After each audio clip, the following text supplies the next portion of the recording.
જે પરિણામ આવ્યા એની ધારણા તો સ્વયં વિજેતા ભારતીય જનતા પાર્ટીને પણ નહોતી. વિજયનો વિશ્વાસ હતો, પણ આત્મવિશ્વાસ ને અતિ વિશ્વાસ એ બે શબ્દ નહોતા, ખાલી વિશ્વાસ રાખેલો. અતિ વિશ્વાસે નહીં, આત્મવિશ્વાસે નહીં, વિશ્વાસ ભરોસો રાખ્યો તો લગભગ જીતાડી દેજો. અને આપણે તમે જેમ અત્યારે ઇન્ટ્રોમાં વાત કરી તેમ સૌરાષ્ટ્રની જામનગર, ભાવનગર અને રાજકોટ સહિતની 3 મહાનગરપાલિકા અને બાકીની નગરપાલિકા, તાલુકા અને જિલ્લા પંચાયત, મેં આપને કીધું હતું કે મહાનગરપાલિકામાં તો ક્લીન સ્વીપની ભારતીય જનતા પાર્ટી જીતવાની જ છે. આમ ને તેમ ને જો ને તો ને એવું કાંઈ નહીં, ત્રણેયમાં સત્તા બરકરાર રાખશે. અને એમાં 2-5 બેઠક, એટલે વાત હતી 4 થી 12 સુધીની, એમાં કોઈ સંશય નથી. પણ એટલી બેઠકોની ખોટ પડશે, પણ સત્તા તો ભારતીય જનતા પાર્ટી પાસે જ રહેશે. જે રહી તાલુકા જિલ્લા પંચાયતોમાં પણ 80% જેવી કામયાબી ભારતીય જનતા પાર્ટીએ મેળવી, જેની ધારણા પણ ભારતીય જનતા પાર્ટીની નહોતી. વિશેષ કરીને ગામડામાં તો ખાસ એન્ટી એસ્ટાબ્લિશમેન્ટ આ શબ્દ જે છે ને, એ ટ્રાસ્કેપ ક્રિપિંગ શબ્દ એક આવ્યો હતો જમાનામાં વજુભાઈ વાળાના વખતમાં. લાઇટ બહુ જતી તો આ શબ્દ બહુ પ્રયોગ હતો, કોઈને ખબર નથી કે આ શું છે. એના જેવી વાત છે કે એન્ટી એસ્ટાબ્લિશમેન્ટ, સત્તા વિરોધી મત. કોઈ પણ સરકાર અમુક સમયથી વધુ મર્યાદામાં બરકરાર રહેતી હોય તો ઓબ્વિયસલી સત્તા વિરોધી મત પેદા થાય. કારણ કે મોનોટોનસ જેવી વાત છે. તમે જોજો, એકને એક શબ્દ પણ કોઈ પ્રયોજે તો લોકોને ગમતું નથી, એકને એક લેઆઉટમાં વાત કરે એ ગમતું નથી. પરિવર્તન સંસાર કા નિયમ એટલે તો કહેવાય છે. તો જ્યોતિ બસુ પશ્ચિમ બંગાળમાં 25 વર્ષ શાસન રહ્યું, લોકો કંટાળ્યા, એનો લાભ મળ્યો મમતા બેનર્જીને. 15 વર્ષથી મમતા બેનર્જી છે, શાયદ એ કંટાળે એમ લાગે છે જનતા. હવે 29મીએ ખબર પડશે, 4મી મેએ, કે એનાથી કંટાળ્યા છે કે નહીં. પણ મોટા ભાગે કંટાળશે. તો અહીંયા પણ એવી ફેક્ટર નિર્માણ થશે એવું મીડિયામાં લોકો દ્વારા કહેવામાં આવેલું. લોકોને ભૂંગળા લઈને જાય, ઓહો બહુ ભાઈ બેફામ બની ગયા છે, સત્તાધીશો બેફામ બની ગયા છે, વગેરે વગેરે. તો એને એન્ટી એસ્ટાબ્લિશમેન્ટ કહેવાય. હવે એનો ભયંકર જુવાળ તમારી જ ચેનલમાં મેં વાત કરેલી. કોઈએ મને પૂછેલું કે સ્થાનિક સ્વરાજ્યની ચૂંટણીમાં મુખ્ય કયા મુદ્દા છે. મેં એને કીધું 2 જ મુદ્દા છે, ત્રીજો કોઈ મુદ્દો જ નથી. જેમ શાહબુદ્દીનભાઈ રાઠોડને કોકે પૂછેલું કે તમારું નામ જે છે શાહબુદ્દીન, અટક છે રાઠોડ, તો તમારી જાતિ કઈ? એ કે નર જાતિ. દુનિયામાં 2 જ જાતિ છે, નર અને નારી.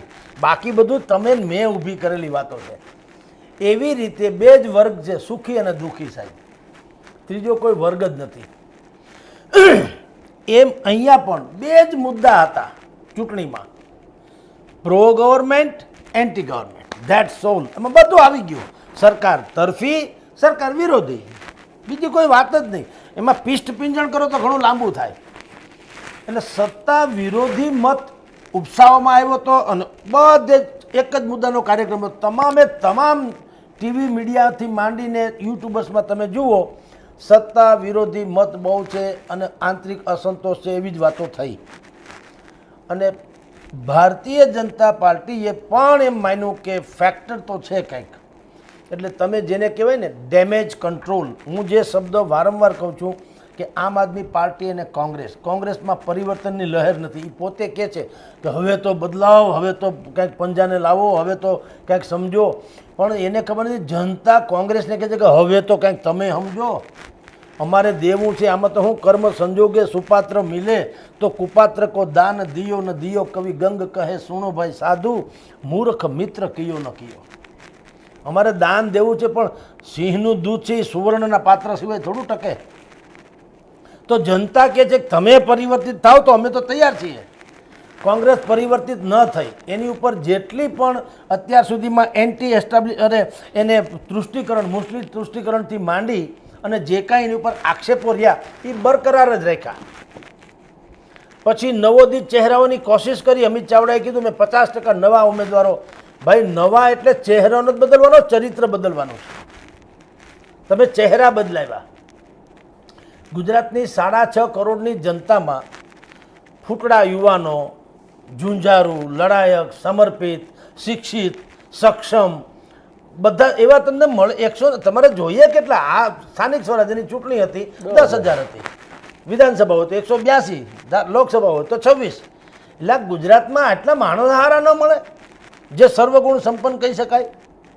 અને એ તમારી દ્રષ્ટિ નથી, એનો અર્થ એમ થયો માણસો તો છે સારા. ભરી સભામાં દુર્યોધનને કીધું કે ભાઈ 5 સારા માણસ, અરે હા 5 સારા માણસને લઈ આવો તો. એટલે દુર્યોધન ગયો, તેણે આમ જોયું કે ઓલામાં આના વાળ વાંકા છે, આનું નાક વાંકું છે, આનું ફલાણું વાંકું છે, આનામાં આ ઢીંગણું, ઓલામાં પૂછડું છે, આમાં આ વાંક, બધા નીકળા કોઈને કોઈનામાં કંઈ ખામી જ છે. એટલે એ 5 ન મળે, આવ્યા પાછા ધોયલ મૂળા જેવા. તો પૂછ્યું કે શું થયું ભાઈ, 5 જણાને લાવવાનું કીધું હારા આખી સભામાંથી. એ ભાઈ કોઈ સારું નથી, નીકળા બોગસ માણસો છે, કોઈનું કાંઈ ડખો, કોઈનું કાંઈ ડખો. પછી અર્જુનને કીધું કે ભાઈ 5 ખરાબ માણસ હોય ને એને ગોતી આવને, હાવ ખરાબમાં ખરાબ, એટલે ડખો મટે. તો એ ગયા, એણે જોયું કે ના ના ઓલો ભાઈ ભલે આમ શ્યામ વર્ણો છે પણ નજાકત કેવી સરસ છે. ઓલો ભાઈ ગરીબ છે પણ તમે જુઓ એની ખાનદાની તો જુઓ. ઓલો ભાઈ આમ છે તો એમાં એને બધામાં સર્વગુણ જ દેખાણા, દ્રષ્ટિ એવી સૃષ્ટિ. તો કોંગ્રેસને કોઈ હારા માણા, મેં કીધું એમણે ચહેરા ચોક્કસ બદલાવ્યા પણ ચરિત્ર ક્યાં. આપણે વિડીયો જોઈએ છે એટલે કહું છું, એક બુટલેગરો અહીંયા પ્રચાર કરવા આવ્યા હતા કોંગ્રેસ, પોતે જાહેરમાં કીધું કે અમે દારૂ વેચે છીએ, નહીં વેચેલું બોલો. એટલે અને આમ આદમી પાર્ટી અને કોંગ્રેસ બે જામનગરમાં કોને ઊભા રાખ્યા? ગુડસી ટોકવાળાને. જેલમાંથી જીતી ગયા, લતીફ હિમાસીન છોકરા. બોલો. પણ તમે એ જીતી ગયા એને કોમ્યુનિટીના આધારે કે જે હોય જવા દો, પણ આટલા મોટા અપરાધી સિવાય તમને જામનગરમાં હારો માણા ન મળ્યો તો એ ખામી તો છે ને. એટલે હું આપને કહું કે તમને જો તળિયા ધગે ને તો પૃથ્વીને મઢવા ન જવાય, તમારે બૂટ પહેર લેવાય. આખી પૃથ્વી આપણે મઢી શકીએ નહીં. કોંગ્રેસે આખા ગુજરાતને કીધું પરિવર્તન થાઓ, પરિવર્તન. એટલે ભાઈ સાહેબ તમે સુધરી જાઓ તો અમે તો ભગવાન દયા છે. આમ આદમી પાર્ટી એ કહે છે અમારે જનતા સાથે સીધું ગઠબંધન કરવું છે, જનતા સાથે એટલે ભાઈ તમારે રણનીતિના તહેત લડવું હોય તો બંનેનો હરીફ શત્રુ જે કયો છે તો એક જ ભારતીય જનતા પાર્ટી. તો તમે યા તો ગઠબંધન કરો અને ગઠબંધન અસંભવ હોય તો રણનીતિક રીતે તમે એમાં ગોઠવણ.com કરો કે જ્યાં આમ આદમી પાર્ટીના લોકો સક્ષમ હોય ત્યાં કોંગ્રેસના ઊભા રાખવાના, પણ એ અપેક્ષા જ હોય કે હારશે. પણ શરત એ કે કોંગ્રેસના જ્યાં સપોર્ટ હોય ત્યાં આમ આદમી હળી નહીં કરવાની.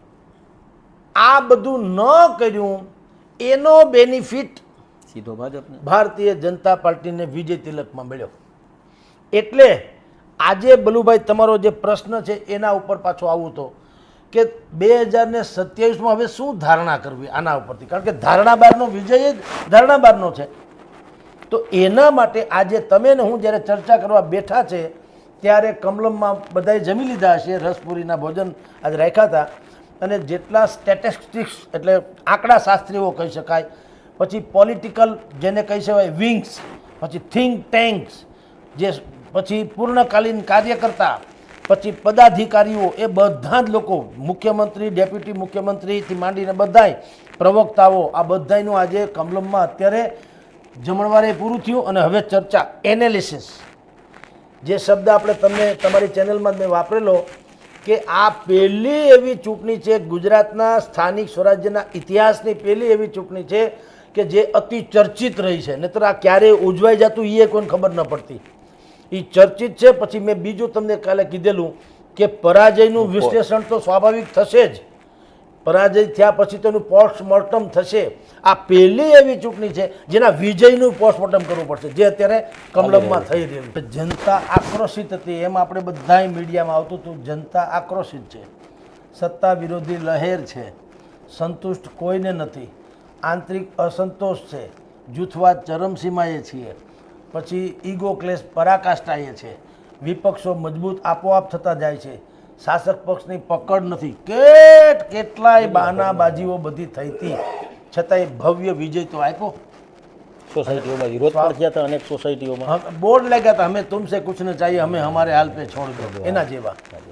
તેમ છતાં ભાજપ જીતું. એ શું બતાવે છે ખબર છે?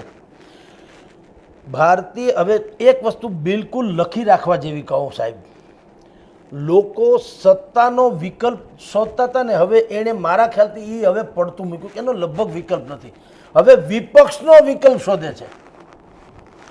આ વિપક્ષ તરીકે બરાબર નથી બે જણા. જે અત્યાર સુધીમાં તમે ને હું જેમ માનીએ, પહેલાં કોંગ્રેસ ઉપર હતો, કોંગ્રેસે એની શિથિલતા જે છે એ કોંગ્રેસને હેરાન કરી દીધી, શિથિલતા. એટલે પછી એમાંથી આમ આદમી પાર્ટી ઉપસી, તો એમાં લોકોને ભવ્ય એક આકાંક્ષા જાગી, એક આશા, અરમાન કે ગોપાલ જેવો બોલકણો માણસ આવ્યો છે, બરાબર, થોડુંક સમજણો માણસ આવ્યો છે, વહીવટી તંત્ર પાસેથી કેમ કામ લેવું, ભલે સત્તા પક્ષમાં નથી પણ વિપક્ષમાં હોવા છતાંય કેવી રીતે અધિકારીઓ બ્યુરોક્રસી પાસેથી કામ લેવું, જે જડ બ્યુરોક્રસી હોવાનું કહેવાય છે, તો પણ જનતાનું કેમ કામ કરવું, એ એણે જે દાખવી બતાવ્યું. એટલે જનતાને એમ થયું કે આપણે એક કામ કરીએ, આ કોંગ્રેસમાં કાંઈ સુધારો નહીં આવે, આપણે માથું પથ્થર આરે ભટકાવો ને તો લોહી તમને જ નીકળે, પથ્થરને કાંઈ થાય નહીં. એટલે એ ચેન્જ થયા. ચેન્જ થઈને બધા ગયા હતા આમ આદમી પાર્ટીમાં. માનસિક રીતે તો વયા જ ગયા હતા. અને કેટલાય એવા હમણાં અનેક વખત આપણે કીધું, જગમલભાઈ વાળાથી માંડીને જવાહર ચાવડા સુધીના જે વંડી ઠેકવા તૈયાર હતા, બધા આવી પછી શૃંખલાઓ હતી, એમાં કેટલાક દિગ્ગજ કોંગ્રેસીઓ પણ હતા વાડ ઉપર, અને ભાજપીઓ પણ ખરા જે અસંતોષ છે તે. એ બધા જ લોકોને એમ થયું કે હવે આપણે પ્રવાહ બદલાવીએ, કારણ કે આમાં કાંઈ ફેરફાર થાય એમ નથી કોંગ્રેસમાં, તો લેટ્સ સી, આપણે ચેન્જ કરો, આમ આદમી પાર્ટીમાં ગોઠવાઈએ. પણ સ્થાનિક સ્વરાજ્યની ચૂંટણી આવતા આવતા આમ આદમી પાર્ટી એનું સૌથી ક્રૂરમાં ક્રૂર ચહેરો સમાજ સમક્ષ રજૂ કર્યો. અકલ્પનીય આ બધું. આ વખતની ચૂંટણીનું તો તમે જે એંગલથી વિશ્લેષણ કરો બલુભાઈ, એ એંગલથી તમે કલાકો સુધી બોલી શકો ને એમાં એક અક્ષર ખોટો નહીં. આમ આદમી પાર્ટી એનો સૌથી વિકૃત ચહેરો, એવું શું કામ કહું છું, એક શોર્ટ માઇન્ડેડ લોકો છે. શોર્ટ માઇન્ડેડ એટલે શું? તમે મારા છો તો સારા છો, બાકી ગારાના છો. આ શોર્ટ માઇન્ડેડ. જ્યાં સુધી રાજુભાઈ કરપડા આમ આદમી પાર્ટીમાં હતા, હોનાના ઝુંઝારું ને લડાયક ને કિસાન નેતા ને ફલાણું ને ઢીકણું, એ કે નીકળ્યા બીજી સેકન્ડ એ દલાલ, ડરપોક, વેચાઈ ગયા, ગદ્દાર વગેરે. એ રાજુ કરપડાથી ઠેઠ રાઘવ ચઢ્ઢા સુધી એક જ કેસેટ વાગે છે. પરેશ ગૌસ્વામીથી માંડીથી ભાઈ રબારી સુધી, સાગરભાઈ રબારી સુધી. હાલાકી સાગરભાઈએ તો ઠીક છે, મોવાળાનો આ છે ને માખણના પિંડામાંથી મોવાળો ખેંચી લ્યો તો પિંડો કાંઈ ઝૂકે નહીં, ખબર ન પડે ને, એમ એણે સિફતપૂર્વક પોતાની જાતને ખેંચી લીધી બુદ્ધિપૂર્વક. એટલે કે મતદાન થઈ ગયું એટલે મતદાન ઉપર અસર ન પડે, હારે કે જીતે ન શ્રેય લઈ શકે ન અફસોસ વ્યક્ત કરે. પરિણામ પહેલાં અને મતદાન પછી બુદ્ધિપૂર્વક પોતાની જાતને માખણના પિંડામાંથી મોવાળો ખેંચે એમ ખેંચી લીધી, બચી ગયા. એટલે એનો કોઈ વિરોધ આમ આદમી પાર્ટી બહુ ન કરી શકી. પણ મૂળ શોર્ટ માઇન્ડેડ જે લોકો આમ આદમીમાં છે ને, એ એને નડી ગયું કે તમારામાંથી સેજ નીકળી જાય તો એની પાસે એક સાયબર સેલ છે. આમ આદમી પાર્ટીનું સૌથી સબળ સાયબર સેલ. તમે કે હું બલુભાઈ સારું બોલો તો આપણા જેવો મહાન કોઈ પત્રકાર નહીં, અને સાચું બોલો અને એની અગેન્સ્ટમાં જાય તો તમારા જેવો કોઈ દલાલ નહીં. એક જ સેકન્ડમાં તમે દલાલ, તમે વેચાઈ ગયા, તમે ગભરાઈ ગયા, તમે ફલાણું, તમે ઢીકણું. ભાઈ સાહેબ એવું નથી હોતું. તમે ગઈકાલે તમે ગોપાલના વખાણ કરતા, આજે કેમ ટીકા કરો? ભાઈ ગઈકાલે સોમવાર હતો તો સોમવાર કીધા, મંગળવાર તો મંગળવાર કેવો કે ન કેવો? સોમવાર આખું અઠવાડિયું સોમવાર ન હોય, મંગળવાર હોય, બુધવાર હોય, ગુરુવાર હોય, હવાર હોય, સાંજ હોય, સુખ હોય, દુઃખ હોય, તડકો હોય, છાંયો હોય, તો કંઈ એકને એક વાતને વળગી રહેવાય. તો ગોપાલ આજે તમને કહું, હવે જે આપણે એટલે કે રાધર હું જે વાત ફોર એક્ઝામ્પલ કરતો હતો, આજના મેઇન સ્ટ્રીમ મીડિયા દિવ્ય ભાસ્કરનો અહેવાલ વાંચી લેવાની છૂટ, એનાલિસિસ કર્યું છે, એણે કીધું છે શું નડ્યું. ગોપાલનો સ્વભાવ, શોર્ટ માઇન્ડેડ સ્થિતિ, ચહેરાનો અભાવ, ઇન્ટરનલ લોકતંત્ર, જેની વાત તો હું કરું જ છું. કારણ કે નથી ગોપાલ આપણો શત્રુ કે નથી મિત્ર, નથી ભાજપ આપણો શત્રુ કે નથી મિત્ર, નથી કોંગ્રેસ આપણો શત્રુ કે મિત્ર. આપણે શું હોય, આપણે જે સત્ય છે એ આપણો મિત્ર છે, તટસ્થતાથી આપણે, અને અસત્ય છે એ આપણો શત્રુ હોય. ઓબ્વિયસલી જનતાના હિતની વાત હોય એના ઉપર આપણે એનાલિસિસ કરીએ. મને આજે અનેક લોકોના ફોન આવ્યા ટીવી ચેનલ્સમાંથી કે કોણ બનેગા મેયર, કોણ બનેગા સ્ટેન્ડિંગ કમિટીના ચેરમેન. મેં કીધું એ મેટર જ નથી કરતી. મેં ચર્ચાની ના પાડી, સોરી ભાઈ સાહેબ. ભાઈ મેયર કોણ બને કે સ્ટેન્ડિંગનો ચેરમેન કોણ બને એનાથી જનતાને કાંઈ લેવા દેવા નથી. એ કામથી મતલબ છે. પ્રજાને એના કામથી એને ચૂંટી દીધા. હવે જો કામ હરખું કરો તો ઠીક છે, કારણ કે હવે તો તમારામાં અંદરો અંદર એ પક્ષનો પ્રશ્ન છે, મેયર કોને બનાવો, સ્ટેન્ડિંગ કમિટીનો ચેરમેન કોને બનાવો, એનાથી જનતાને કોઈ ફેર પડતો નથી. એટલે આપણા મગજમાં કન્સેપ્ટ એક જ હોય છે, પીપલ્સ ઓનલી. તો તમારો જે પ્રશ્ન છે કે હવે આ વિજયનો શ્રેય કોને દેવો, વિજયનો શ્રેય જનતાને પણ નહીં, આમ સીધી રીતે તમે જુઓ તો, કારણ કે એ તો આક્રોશિત હતી પણ નિર્વિકલ્પે એણે આ અત્યારે જે એના જેને કહેવાય ને કે તમારા અમુક મતદારો કમિટેડ હોય, ભારતીય જનતા પાર્ટીના સંગઠનને આ શ્રેય જાય છે. સંગઠનને એના લાખો કોટી કાર્યકર્તાઓ જે છે એણે બાકીનું બધું હતું એ હોવા છતાં એને બાજુએ મૂકી દીધું એવું નહીં કહું, બધું હતું, અસંતોષ હતો, પોતાને કોરાણે મૂકી દીધા, લાઈક દેટ. દરેકે પોતપોતાની બુદ્ધિપૂર્વકની ફરજ બજાવીને એ ઉપકારના શ્રેયમાં નહીં, ભવિષ્યના લાભાર્થી તરીકે. એટલે આ ટીમ ભાજપનો વિજય છે. નહીંતર જનતા તો આક્રોશિત હતી પણ જનતા પીછે શું પડી, એને સારો વિકલ્પ વિરોધ પક્ષમાં ન મળ્યો. એટલે જનતાએ કેટલીક બેઠકો આપી આ લોકોને, અને એવી રીતે આપી કે એની આંખે ભારતીય જનતા પાર્ટીનો ભવ્ય વિજય જોઈ.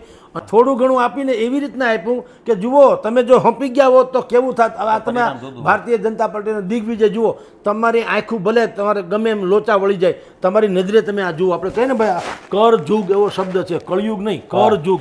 કરો અને જુઓ, તમે જેવું કરો જુઓ. અહીંયા તો આ વિપક્ષને આ લોકો આપણી જનતાએ એવો ચુકાદો આપ્યો, જુઓ તમે જો સંપી ગયા હોત, તમે સારી બ્લુ પ્રિન્ટ આપી હોત તો તમારો આવો દિગ્વિજય થયો હોત.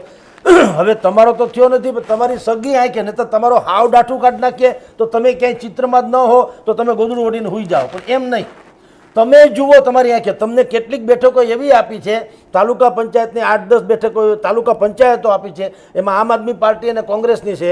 એક જિલ્લા પંચાયત આપી છે, એ ટાઈ થઈ હતી જુનાગઢમાં, તો હવે જે થાય તે. અને બાકી નગરપાલિકામાં 1-2 જગ્યાએ આપી. એ એટલા માટે આપી તમે જુઓ, તમારી નજરે તમે તમારા કર્મના ફળ ભોગવો. તમને ખબર હોય તો બલુભાઈ એક પંક્તિ છે, આપણે ત્યાં આવો, આવી સ્થિતિ જોવા માટે થઈને વિરહી માણસ, વિરહ પ્રેમીનો વિરહ હોય ને એ એના માટે આ પંક્તિ છે, જે અત્યારે ગુજરાતની જનતાએ વિપક્ષને કીધું તમે જુઓ તમારી નજરે. પંક્તિ શું છે ખબર છે? કાગા સબ તન ખાઈયો, કાગળને કહે છે કાગા સબ તન ખાઈયો, મારું આખું શરીર તું ખાઈ નાખજે. ચૂન ચૂન ખાઈયો માંસ, આખા માંસના લોચે લોચા તને ફાવે એમ ખાઈ જા, મજા કર આ મારા આખા શરીરમાંથી. પણ દો નૈના મત ખાઈયો મુજે પિયા મિલન કી આશ, તું મારું માંસ બધું ખાઈ જજે, 2 આંખ રહેવા દેજે, હજી મને એમ છે કે મારા પિયાને હું જોઈ શકું. એમાં આ જનતાએ પણ એવું કીધું તમને થોડોક વિજય અમે આપીએ છીએ. શું કામ આપીએ છીએ? તમે તમારી હગી આંઠે વિરોધ પક્ષમાં પાટલીએ બેહીને પણ જુઓ કે તમે જો એક ન થયા, નેક ન થયા તો તમારી કઈ વલે છે. જે એક થયા ને નેક થયા એની શું દિવ્યતા અને ભવ્યતા છે. તમારી નજરે દો નૈના મત ખાઈયો, તમારી આંખ ખુલ્લી રાખી વિપક્ષ, તમે જુઓ હવે તમારી નજરે જો આવી ભવ્ય તમે થઈ શીખાવત, તમારામાં એ આવડત ન રહી. એટલે અમે લોકો હવે વિરોધ પક્ષનો વિકલ્પ શોધે છે જનતા. એટલે આ શ્રેય જે છે વિજયનો શ્રેય, એ શ્રેય જાય છે ભારતીય જનતા પાર્ટીના કોટી કોટી કાર્યકરોને. એણે ગમે એમ કરીને ભેળું કરી દીધું એમ કહું છું, નહીંતર બધે ભાંગલું તૂટલું હતું. રોડ શો જેવા રોડ શો કરેલા, આટલી ભયંકર તાપ અને સંતાપ બેય હતો, છતાં પણ એને ગમે એમ કરીને લક્ષ્યાંક પાર પાડી દીધો. અને ભવ્ય વિજય જગદીશ વિશ્વકર્માને તિલક લાગી ગયું, હર્ષ સંઘવીને તિલક લાગી ગયું, કોટી કોટી કાર્યકર્તાઓની મહેનત એનો આશ્રય છે. જે આવા વિકલ્પો ને આવા વિરોધ પક્ષો હોય, કટકણા બટકણા, પોતે પરિવર્તન ન આવે એવા હાવ ઓર્થોડોક્સ અને જનતાની નાડ પારખી નહીં સમજનારાઓ, એવા વિરોધ પક્ષ કરતા તો એમને હિટલર શાહી જેવું સારું, ભલે જે થવું થાય. કારણ કે વિરોધ પક્ષ મજબૂત હોવો જરૂરી શબ્દ એ છે. વિરોધ પક્ષ હોવો જરૂરી નથી, આ ખાલી હોવો છે, મજબૂત નથી. તો તમારા ટીએડીએ શરૂ થાય, જે 5-50 બેઠક જીતી તો એના ટીએડીએ કે એના બધા કામ શરૂ થાય, જનતાનું શું થાય મને કહો? તો જનતાએ ના તો નથી પાડી. આ ભારતીય જનતા પાર્ટીવાળાને જીતા એ કેમ માસીન છોકરા છે? એણે પોતાની જાતને પ્રૂવ કરી. કે ભાઈ જુઓ તમે શું માનો છો, હવે એન્ટી ઇન્કમસી લાગે એમ છે રાજકોટ સહિત મનપામાં? તો કે હા. શું થયું ભાઈ? બધાને એમ છે કે બ્યુરોક્રેસી ખતરનાક છે, જનતા ત્રાહીમાં. ઓકે, 70% ચહેરા બદલાવી નાખો.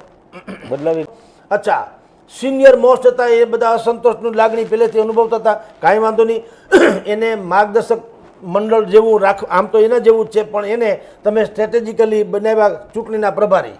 આ જે પરિસ્થિતિનું નિર્માણ કર્યું છે, અને સોશિયલ મીડિયા જે સૌથી મોટું પ્રભાવશાળી છે, તો એણે એનો પણ ભરપૂર ઉપયોગ કર્યો, અને બાકીના જેટલા પ્રોપરગંડા કહેવાય એનો પણ ભરપૂર લાભ લીધો.